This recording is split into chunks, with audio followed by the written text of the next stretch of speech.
E0 সমস্যার সমাধান এই যে আপনার E0 আমি ইউটিউবে ভিডিও দেখেছিলাম, তো সেটার সাথে আমার এই E0 কোনো সম্পর্ক দেখলাম না। এই যে দেখেন আমার টাচে কাজ করছে, কুকারটা অন করলাম, ফাংশনে গেলাম, 2100 ওয়াট, এই যে 2100 ওয়াটে হিট নিচ্ছে, দেখতে পাবেন এই যে এখনই দেখেন ধোঁয়া উঠতেছে জল দিয়ে।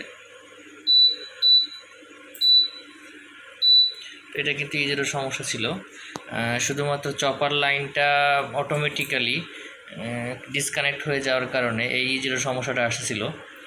তো এটা দীর্ঘদিন আসলে সময় পাইনি, অফিসে কাজের প্রেশারের জন্য নিজের জিনিসটাও দেখার সময় হয়নি। তো আজকে একটু দেখলাম, তো আসলে সমাধান হয়ে গেল, অনেকদিন ধরে ফেলানো ছিল জিনিসটা।